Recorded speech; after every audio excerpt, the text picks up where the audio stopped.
Agatha Christie, The Secret of Chimneys, Chapter 3, Anxiety in High Places. "Quite so, my dear fellow, quite so," said Lord Caterham. He had used the same words 3 times already, each time in the hope that they would end the interview and permit him to escape. He disliked very much being forced to stand on the steps of the exclusive London club to which he belonged and listen to the interminable eloquence of the Honourable George Lomax. Clement Edward Alistair Brent, 9th Marquis of Caterham, was a small gentleman, shabbily dressed, and entirely unlike the popular conception of a marquis. He had faded blue eyes, a thin, melancholy nose, and a vague but courteous manner. The principal misfortune of Lord Caterham's life was to have succeeded his brother, the 8th Marquis, 4 years ago. For the previous Lord Caterham had been a man of mark, a household word all over England. At one time Secretary of State for Foreign Affairs, he had always bulked largely in the councils of the Empire, and his country seat, Chimneys, was famous for its hospitality. Ably seconded by his wife, a daughter of the Duke of Perth, history had been made and unmade at informal weekend parties at Chimneys, and there was hardly anyone of note in England, or indeed in Europe, who had not, at one time or another, stayed there. That was all very well. The 9th Marquis of Caterham had the utmost respect and esteem for the memory of his brother. Henry had done that kind of thing magnificently. What Lord Caterham objected to was the assumption that Chimneys was a national possession rather than a private country house. There was nothing that bored Lord Caterham more than politics, unless it was politicians. Hence his impatience under the continued eloquence of George Lomax. A robust man, George Lomax inclined to embonpoint, with a red face and protuberant eyes, and an immense sense of his own importance.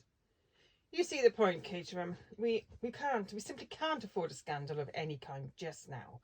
The position is one of the utmost delicacy." "It always is," said Lord Caterham, with a flavour of irony. "My dear fellow, I'm in a position to know." "Oh, quite so, Lord Caterham," falling back upon his previous line of defence. "One slip over this Czechoslovakian business, and we're done. It's most important that the oil concessions should be granted to a British company. You must see that." Of course. "Prince Michael Oblovich arrives at the end of the week, and the whole thing can be carried through at Chimneys under the guise of a shooting party." "I was thinking of going abroad this week," said Lord Caterham. "Nonsense, my dear Caterham. No one goes abroad in early October." "My doctor seems to think I'm rather in a bad way," said Lord Caterham, eyeing a taxi that was crawling past with longing eyes. He was quite unable to make a dash for liberty, however, since Lomax had the unpleasant habit of retaining a hold upon a person with whom he was engaged in serious conversation. Doubtless the result of long experience. In this case, he had a firm grip on the lapel of Lord Caterham's coat. "My dear man, I put it to you imperially. In a moment of national crisis such as is fast approaching—" Lord Caterham wriggled uneasily. He felt suddenly that he would rather give any number of house parties than listen to George Lomax quoting from one of his own speeches. He knew by experience that Lomax was quite capable of going on for 20 minutes without a stop. "All right," he said hastily, "I'll do it. You'll arrange the whole thing, I suppose?" "My dear fellow, there is nothing to arrange. Chimneys, quite apart from historic associations, is ideally situated. I shall be at the Abbey less than 7 miles away. It wouldn't do, of course, for me to actually be a member of the house party." "Of course not," agreed Lord Caterham, who had no idea why it would not do, and was not interested to learn. "Perhaps you wouldn't mind having Bill Eversley, though. He'd be useful to run messages." "Delighted," said Lord Caterham with a shade more animation. "Bill's quite a decent shot, and Bundle likes him. The shooting, of course, is not really important. It's only the pretext, as it were." Lord Caterham looked depressed again. "That will be all, then. The Prince, his suite, Bill Eversley, Herman Isaacstein." "Who?" "Herman Isaacstein, the representative of the syndicate I spoke to you about." "The all-British syndicate?" "Yes. Why?" Nothing. I only wondered, that's all. Curious names these people have." "Then, of course, there ought to be 1 or 2 outsiders, just to give the thing a bona fide appearance. Lady Eileen could see to that. Young people. uncritical, and with no idea of politics. Bundle would attend to that, all right, I'm sure. I wonder now, Lomax seemed struck by an idea. You remember the matter I was speaking about just now? You've been speaking about so many things. No, I mean this unfortunate contretemps. He lowered his voice to a mysterious whisper. The memoirs. Count Stipic's memoirs. I think you're wrong about that, said Lord Caterham, suppressing a yawn. People like scandal. Damn it all, I read reminiscences myself, and enjoy them too. The point is not whether people will read them or not. They'll read them fast enough. But their publication at this juncture might ruin everything. Everything. The people of Slovakia wish to restore the monarchy and are prepared to offer the crown to Prince Michael, who has the support and encouragement of His Majesty's government, and who is prepared to grant concessions to Mr. Hermanstein and Co. in return for the loan of $1 million or $2 to set him on the throne. Caterham, implored Lomax in an agonised whisper. Discretion, I beg of you. Above all things, discretion. And the point is, continued Lord Caterham with some relish, though he lowered his voice in obedience to the other's appeal, that some of Stilpstich's reminiscences may upset the apple cart. Tyranny and misbehaviour of the Oblovich family generally, eh? Questions asked in the House. Why replace the present broad-minded and democratic form of government with an obsolete tyranny? Policy dictated by the blood-sucking capitalists. Down with the government. That kind of thing, eh? Lomax nodded.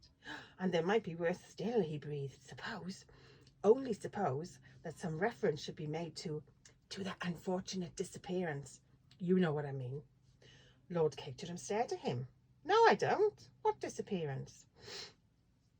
You must have heard of it. Why, it happened while they were at Chimneys. Henry was terribly upset about it. Almost ruined his career. You interest me enormously, said Lord Caterham. Who or what disappeared? Lomax leant forward and put his mouth to Lord Caterham's ear. The latter withdrew it hastily. For God's sake, don't hiss at me. You heard what I said? Yes, I did, said Lord Caterham reluctantly. I remember now hearing something about it at the time. Very curious affair. I wonder who did it. It was never recovered. Never. Of course, we had to go about the matter with the utmost discretion. No hint of the loss could be allowed to leak out. But Stilpix was there at the time.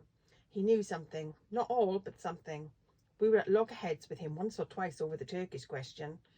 Suppose that, in sheer malice, he has set the whole thing down for the world to read.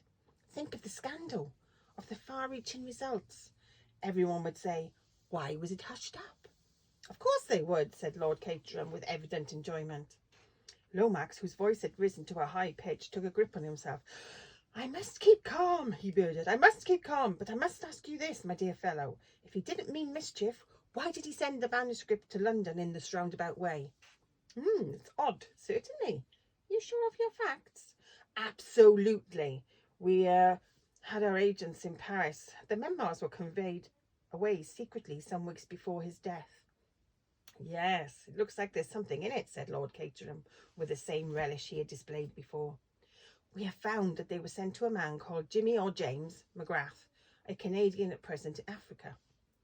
Quite an imperial affair, isn't it? Said Lord Caterham cheerily. James McGrath is due to arrive by the Granard Castle tomorrow, Thursday. What are you going to do about it? We shall, of course, approach him at once, point out the possibly serious consequences and beg him to defer publication of the memoirs for at least a month, and in any case to permit them to be judiciously edited. Supposing that he says, no, sir, or I'll goddamn well see you in hell first, or something bright and breezy like that, suggested Lord Caterham. That's just what I'm afraid of, said Lomax simply. That's why it suddenly occurred to me that it might be a good thing to ask him down to Chimneys as well. He'd be flattered, naturally, at being asked to meet Prince Michael, and it might be easier to handle him. I'm not going to do it, said Lord Caterham hastily. I don't get on with Canadians, never did, especially those that have lived in Africa. You probably find him a splendid fellow, a rough diamond, you know. No, Lomax, I put my foot down there, absolutely. Somebody else has got to tackle him. It has occurred to me, said Lomax, that a woman might be very useful here, told enough, and not too much, you understand. A woman could handle the whole thing delicately and with tact. put the position before him, as it were, without getting his back up. Not that I approve of women in politics. St. Stephen's is ruined, absolutely ruined nowadays.